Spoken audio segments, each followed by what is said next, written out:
Hot Wheels. Brand new. Hot Wheels. Wait till you see the changes we're making at Howard Johnson. This is Howard Johnson?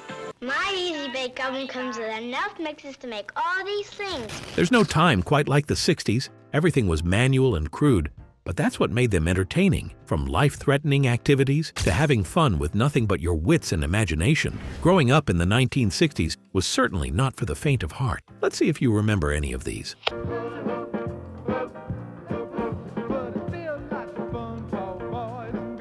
When the hula hoop arrived in the 50s, everyone knew it would be a hit, and in the 60s, it became the hottest activity on TV, movies, and everywhere else. You could find hula hoops in every backyard. It wasn't just for kids either. Everyone got in on the wriggling and goofiness. It was fun, entertaining, and a staple in all outdoor events, whether it was a picnic or a cookout. Even workout routines included the hula hoops and made it all the more popular with those who wanted to stay fit. The plastic rings came in a wide variety of bright colors, and some of them also had beads inside them that made a clicking sound as they turned. Mastering hula hoops was a big deal for kids, and aside from being a fun activity, there were silly little competitions around the sport. The real professionals prided themselves on being able to juggle multiple hula hoops at the same time, always breathtaking to watch.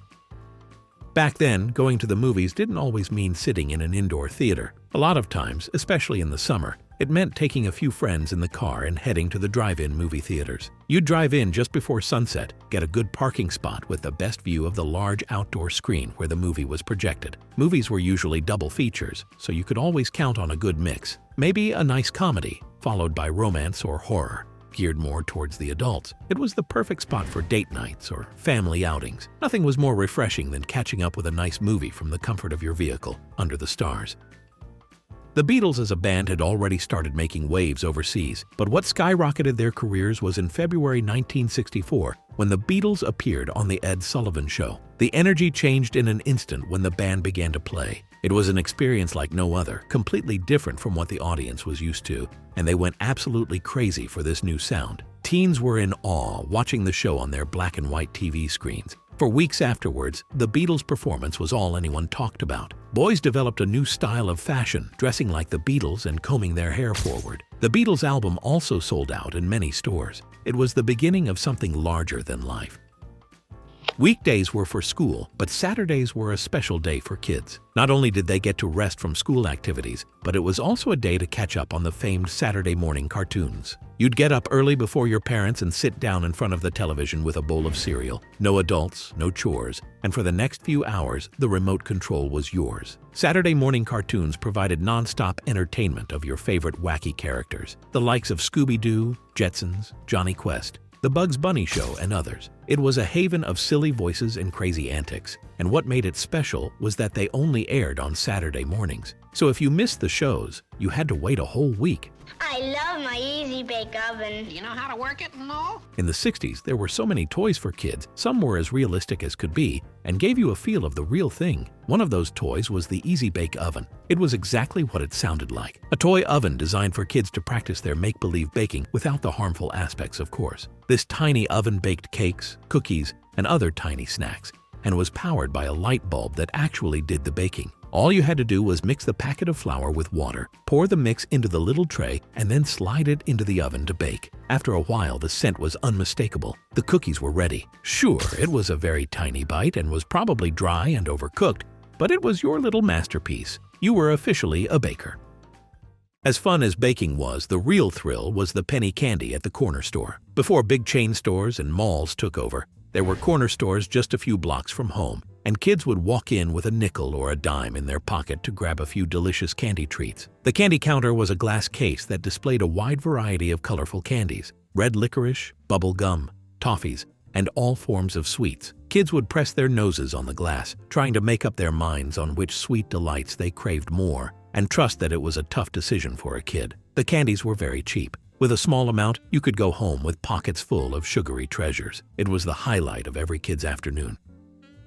Riding bikes without a helmet was pretty normal. No one cared about the consequences. It was a time when daredevils were cool, and the very act of wearing a helmet made you look awkward and fragile. It was all guts and glory. Kids would race each other in parks, down hills, and around sharp turns. A bruised elbow or skinned knee only made you look more radical, a reasonable price to pay for a few high fives and compliments from friends.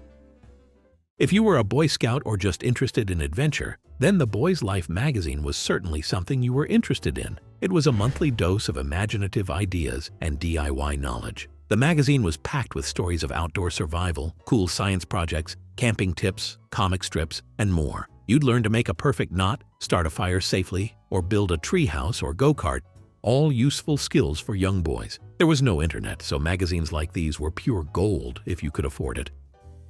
Traveling back then wasn't like it is today. Road trips were a family affair, a long stretch of highway with paper maps guiding you instead of GPS, not to mention the necessary stop at one place everyone knows and loves, Howard Johnson's. With its signature bright orange roof and blue spire, it was hard to miss. And with Howard Johnson's, you knew what to expect. 28 flavors of ice cream, fried clams, hot dogs, and lots of other delicious packages. The booths were clean, family-friendly, and sometimes there were little activities for kids. Howard Johnson's was a haven for travelers and a beacon of hope for hungry bellies. Long before smartphones, boomboxes, or even cassette players, there were the rusty old transistor radios. They were small enough to carry around in one hand and loud enough to listen to the news of the hour, music, or even sports. Transistor radios ran on AA batteries, and they made you feel connected to the world. Adults would tune in to the news stations at all times, while teenagers would catch up on some good old musical hits while hanging with friends. It was simply convenient, pretty much the only trusted source of information. The dials allowed you to select what stations suited your mood and also avoid static channels. It was entertainment in the palm of your hands. Before digital games and phones took our minds away from real, organic playdates, kids in the 60s played whatever game their imagination could cook up, and some of those games were hopscotch and jacks, usually played on the sidewalk. In hopscotch, you'd use a piece of chalk to draw squares on concrete. Each square had numbers, and you'd toss a rock into each numbered square progressively, then hop your way through to retrieve it. You did this without touching the lines, of course. It required balance and good knees. Jacks, on the other hand, were pretty straightforward. You simply scattered stones on the floor, bounced a ball, and scooped as many stones as you could before the ball came down. It was simple, but just as intense as any video game is for kids today. Using manual typewriters in those days was an exercise in patience and precision. You didn't just type, you had to be perfect. Every key took effort, and every mistake meant starting the work all over again. The nostalgic clack of keys and the ding of the carriage were satisfying to the senses. Was it noisy? Yes, it was, but in a way that made you feel productive. Many homes had secondhand typewriters at home, either for parents to do some official work or for kids to do their class assignments. Either way, it was the biggest technology of that era. You know what else was big in that era? Metal lunchboxes with cartoon characters. They were a part of your identity as a kid, and you could tell a lot about a kid by their lunchbox. These boxes came with unique cartoon character themes that were quite appealing to kids. It had cartoons from all of their favorite shows such as The Jetsons, Batman and Robin, Looney Tunes, Scooby-Doo, and others. Kids compared their lunchboxes and argued over whose was better every chance they got. It didn't take long before kids realized they could throw the metal boxes at each other, a dangerous behavior which did lead to the ban on the manufacture of metal boxes. Thanks a lot, kids. There's nothing thirst won't make you do on a hot summer's day. Thanks to Tang and other powdered drink mixes, this problem had a sweet, tangy solution. Tang came in a bright orange canister and was a staple in every 60s home. All you needed was a few spoonfuls in a glass of water, and you had a sugary, citrusy drink. There were other flavored mixes too, such as grape, cherry, and fruit punch. It was the most convenient drink for the summer's heat, and even NASA got in on the fun. The 60s were a time when your imagination was all you needed to do anything, or even go anywhere. Speaking of going places, most classrooms had a globe on the teacher's desk, and kids would often have fun by spinning the globe and dreaming of traveling anywhere on the globe. It was a fun little game. Kids would spin the globe with their eyes closed, then put a finger on the globe to stop the spin abruptly. Wherever their finger landed was where they'd aspire to go someday. It was often random and wasn't always a lucky spin. Sometimes you land in a war-torn country or the middle of the Pacific Ocean, but kids always find a twist to it by deciding to become a soldier fighting in the war or a sailor sailing the seas. It often sparked curiosity and a longing for whatever was out there in the world. Everyone remembers where they were when Neil Armstrong took that first step onto the surface of the moon. It was July 20th, 1969, and the whole world was watching the procession on their black and white TV. It was the day that history was made, and the world had finally achieved a milestone in science. Parents and children were awake that night, watching Neil Armstrong walk on the moon on a televised broadcast. The moon was no longer beyond reach. It had now become an achievable destination. It was at this event that Neil gave one of the most inspiring catchphrases. That's one small step for man, one giant leap for mankind. Music was a lot different from what we have today. In the 60s, music was sold in vinyl records, and many homes had a cupboard or drawer where they stored tons of flat vinyl records. The albums were pieces of art themselves and were often displayed on walls. You didn't skip a single song either. You would listen all the way through. Whether it was the Supremes, the Rolling Stones, or Simon and Garfunkel, the music always told a story. Listening to vinyl records was simple. You lowered the needle on the vinyl, which usually gave a crackle and the sweet melody.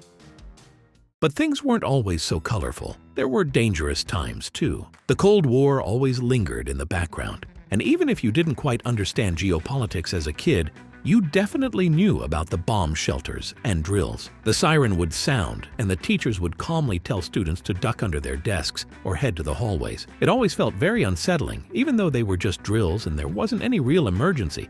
At least not yet. For some kids, drills were another fun school activity, while for others, it was a source of fear and anxiety. Playtime in the 60s was wholesome fun. Remember the Twister and Hot Wheels? These were the all-time favorites for kids. For the Twister, you'd spin the wheel, then place your hand and foot on different colors. Be prepared to twist into a pretzel while taking positions. Playing with others was always chaotic fun, as someone was bound to fall over and send the whole game crumbling down. Hot Wheels was a long, super racetrack set up for little race cars to run on. It came with bridges, multiple lanes, insane loops, hills, and daring jumps, right down to the finish. The setup was usually tough, but so worth it. Television was a family affair, and programs such as I Love Lucy and Bonanza was the highlight of the day. Lucy's lovable antics never got old, while people tuned in to watch the Cartwrights ride across the Ponderosa in the action-packed Bonanza. The 60s only had a handful of TV stations, but shows like these were a tradition that spurred conversations with friends and colleagues at work.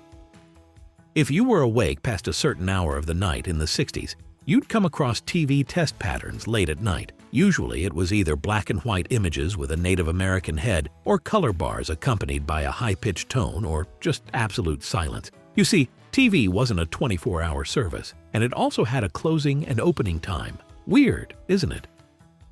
Making phone calls was a chore in the 60s. Most homes had rotary phones with the tangled cords, which often needed untangling to give you more distance. The rotary dial required precision and patience while spinning each digit, one at a time. A single misdial meant starting the whole process all over. And since there were no caller IDs, you never knew who was calling, so a little phone etiquette was necessary. Before modern skates and sneakers with wheels, there were the classic clip-on roller skates with a key. These metal contraptions were strapped right over your shoes, and you'd adjust them with the key. They were a bit noisy on concrete and had no brake mechanism, so unless you really knew what you were doing, bruised knees and elbows were unavoidable. Jiffy Pop popcorns were a taste of the 60s and were the perfect homemade snack for the movies. It came in a shiny foil-covered pan, which was held over a hot stove to heat up, and as it did, the foil slowly expanded into a silver dome like a space helmet. It was almost magic. Before tablets or video games, kids spent the afternoon with glue, decals, and small parts, building model airplanes, race cars, and ships. You'd pick a kit from the toy store, perhaps a World War II fighter jet or a Corvette Stingray, and spend the next couple of hours or even days putting it together. But when it was done, it was displayed with pride on the top shelf or the ceiling. If you wanted a more physical form of entertainment, you'd meet up with friends and engage in outdoor activities such as the popular jump rope while singing songs that rhyme. Clapping games were just as popular. They'd only required a few friends who would lead popular jingles such as Miss Mary Mac while clapping in rhythm. Creating your own verse on the spot kept the game interesting and added new versions to the song. And who could forget flipping through Sears Wishbook catalogs for Christmas dreams? The glossy Sears catalogs had everything a kid could ever want, including special offers for new dolls, BB guns, electric trains, an easy-bake oven, and more. It was the ultimate wish list generator. The whole family would sit together for hours, flipping through its pages and marking stuff they wanted for Christmas. Flipping through the catalog was a ritual that families bonded over. It gave them something to look forward to. There's one dessert that has been an all-time American favorite since its inception. That's JellO. Moms had a collection of JellO in every color and shape. Bright green, bold red, sunshine yellow, and more. The shapes were fascinating, and the mixes were absolutely incredible. And of course, there was the salad JellO, which was certainly not for everyone. They often contained shredded carrots, fruit cocktail, marshmallows, and more. It wiggled its way into our hearts and remains a fond dessert even to this day. Remember those sock hops and fancy school dances at the gym? School gyms transformed into dance floors on Friday nights, and sock hops were the main event. We'd kick off our shoes to keep the gym floor scuff-free, which was the reason for the name sock hops. Students would dance to the songs of a professional DJ under the dim lights. Girls wore poodle skirts, and boys had their hair slicked back. Chaperones lingered by the punch table. It was a night of fun and memories. In the 60s, dinner was the meal that brought the family together. Families gathered around the dinner table every night to say grace and have homemade delicacies. No phones and no TV in the background, just plates of meatloafs, vegetables, mashed potatoes, casseroles, and conversations. Looking back, these routines played a major role in bringing the family together, giving life, warmth, and improving family dynamics. Which of these do you remember while growing up? Let us know in the comments. Be sure to like, subscribe, and turn on notifications. Thanks for watching, and we'll see you in the next one.